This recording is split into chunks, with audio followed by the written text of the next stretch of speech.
Assalamualaikum and good evening. You're now with me, Yusuf Shukri, for TVS Nightline, and we begin with this story. Sarawak is set to mark a major milestone in its green economy agenda with the launch of the BINTULU Transitioning Industrial Cluster, or TIC, this June in collaboration with the World Economic Forum, WEF. Premier Datuk Patinggi Tan Sri Abang Johari Tun Openg says the prestigious initiative represents a bold step towards transforming the industrial ecosystem for a low-carbon future. I am proud to announce that the next month, we are launching the BINTULU Transitioning Industrial Cluster, TIC, in partnership with the World Economic Forum in Kuching, Sarawak. Currently, the BINTULU-Samalaju corridor hosts major industries, including oil and gas, LNG, petrochemicals, hydrogen, fertilizers, and renewable energy. The TIC coordinates these under one low-carbon industrial vision: hydrogen production, carbon capture, utilization and storage, circular economy, and digital manufacturing operating as a system. This reduces risk and accelerates adoption.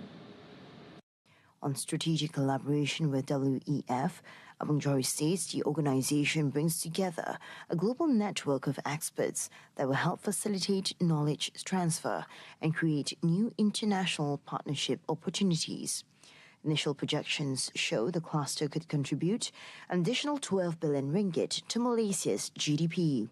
It is also expected to create more than 19,000 high-skilled jobs by 2040, while reducing carbon emissions by 21.35 million tonnes over the same period. On other developments, Sarawak and Singapore are advancing a regional green energy corridor aimed at exporting 1 gigawatt of renewable electricity through a planned 700-kilometre undersea transmission cable.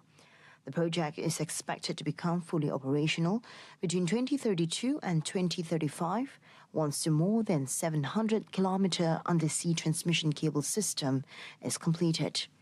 The initiative has already received conditional approval from the Energy Market Authority for the consortium led by Sarawak Energy and Sembcorp Utilities.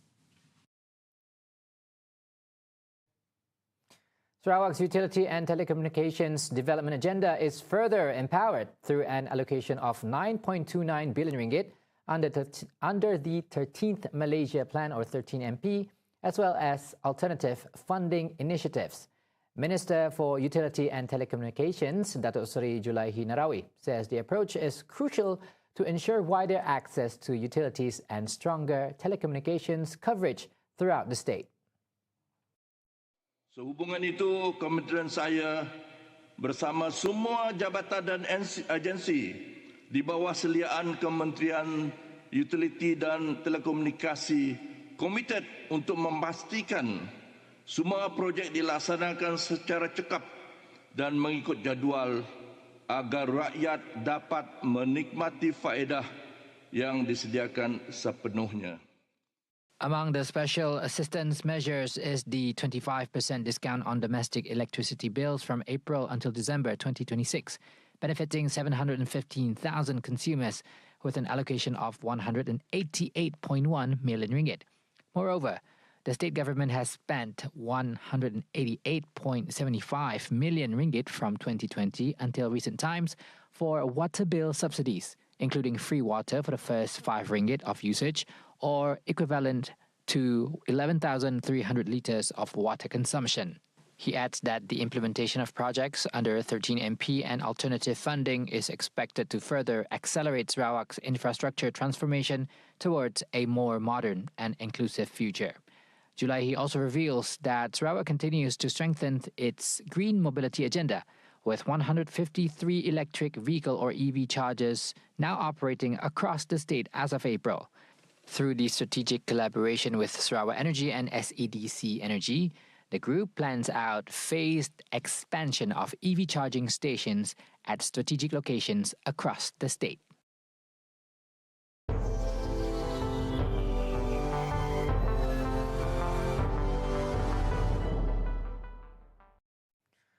Iran's right to enrich uranium under the Non-Proliferation Treaty (NPT) is non-negotiable.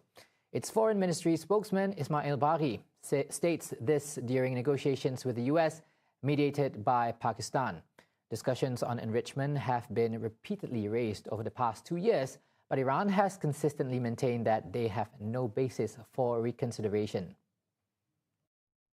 While negotiation process remains ongoing, after Iran presented a 14-point plan and the US side raised its concerns, Tehran also put forward its views. According to Baghi, Iran received a set of revised proposals through Pakistani mediators, and after receiving the counterparts' proposals, Iran's positions were sent 2 nights ago. One of the key points in Iran's counter-proposal is that the country's rights over uranium is not something subject to negotiation, and Iran's enrichment rights under the NPT are recognized and do not require validation from any other party. Baghi reiterated that Iran will firmly uphold its principled positions at every stage of the process. Responding to remarks by US President Donald Trump about 20-year suspension of Iran's enrichment activities, he says Iran's current focus is on ending the war, stressing that Tehran will not compromise on its nuclear rights and that no detailed discussions on nuclear issues have taken place.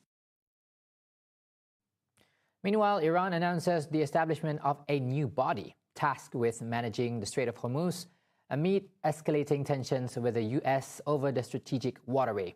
According to Iran's Supreme National Security Council, the body will provide immediate updates on operations and developments. No additional details were released on the structure, powers, or responsibilities. As many are informed, the Strait of Hormuz is one of the world's key energy choke points, linking the Gulf with the Gulf of Oman and international markets. Disruptions in the area have fueled concerns over global oil, fuel and gas supplies since the start of the Iran war. Last Saturday, Chairman of Iranian Parliament's National Security and Foreign Policy Committee, Ibrahim Azizi, says Iran has drawn up a mechanism to regulate maritime traffic through a designated route in Hormuz and will charge fees for the specialized services provided under the system. This meant that only commercial vessels and parties cooperating with Iran will benefit from the system. In other development, Sweden and India announced a strategic partnership deal aimed at doubling their trade and investment over the next 5 years as Swedish Prime Minister Ulf Kristersson and India's Narendra Modi met. The new deal comes against the background of the free trade agreement that India and the European Union signed in January. Blueprint है इस agreement में अगले 15 वर्ष में भारत में $100 billion investment और 1 million jobs create करने का लक्ष्य है. In times of uncertainties and rapid changes in the world, polarization and conflicts, it is important to strengthen and build contacts with countries with whom we share fundamental values. Differences there may be, they are small compared to the big challenges out there on the world scene, and we need to work together. Partnership. Back in Malaysia, the nation and India solidifies its partnership through a comprehensive strategic plan encompassing key sectors such as trade, digital, technology, AI, food security, and education. Prime Minister Datuk Seri Anwar Ibrahim states the matter was discussed during a courtesy call by India's High Commissioner to Malaysia, B.N. Reddy, who will be completing his service in the country soon. On Facebook, Anwar says the meeting reflected the shared commitment of both countries to expand cooperation across various strategic sectors while also strengthening people-to-people ties.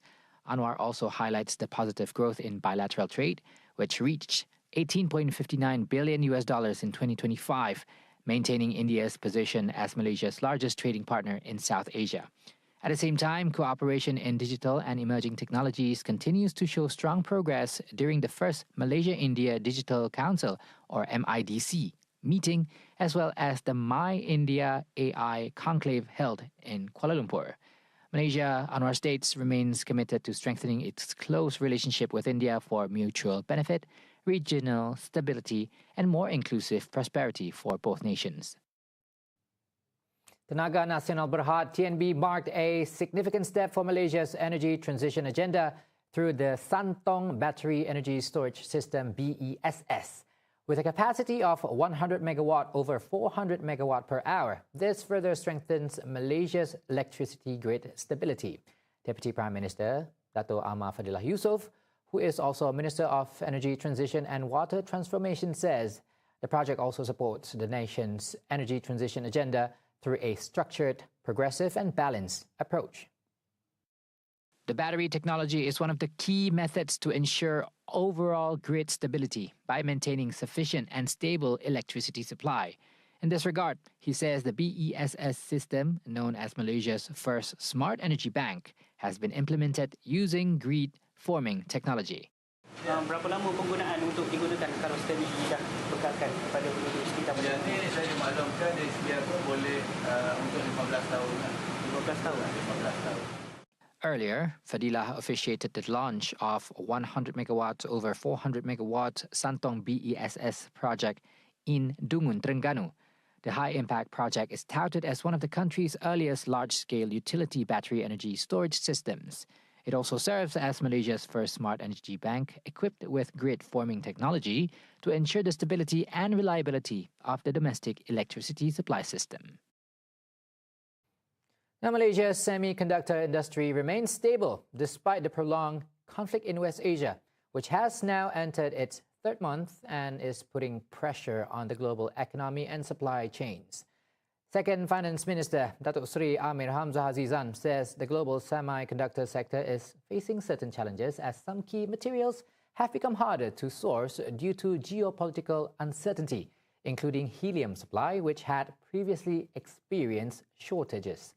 Fortunately, major manufacturing companies and leading fabrication plants in Malaysia were able to establish a strong supply chain ecosystem and are adapting to current changes. Supply issues diorang manage lah, terutama kalau you are a big manufacturer, big fab, big ni, dia punya ekosistem supply chain dia bagus kan, jadi mereka dapat adjust.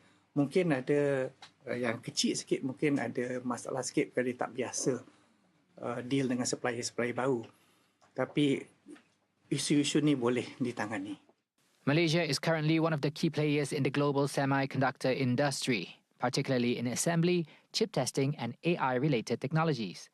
He adds industry players have also begun adjusting their supply chains by sourcing alternatives from other countries. In other developments, Amir says the steady flow of foreign direct investment (FDI), domestic direct investment (DDI), and strong public spending continue to drive the country's economic growth. These three factors contributed to Malaysia's GDP growth of 5.4% in the first quarter of this year, surpassing the earlier projection of 5.3%. Get all the updates you need all in one app. TVS Inspire brings you all the events and programs available now on the Apple App Store and Google Play Store. TVS Inspire, we're all on your screen anytime, anywhere. And those were the updates on TVS Nightline. I'm Yusuf Shukri. Thank you for watching. Assalamualaikum.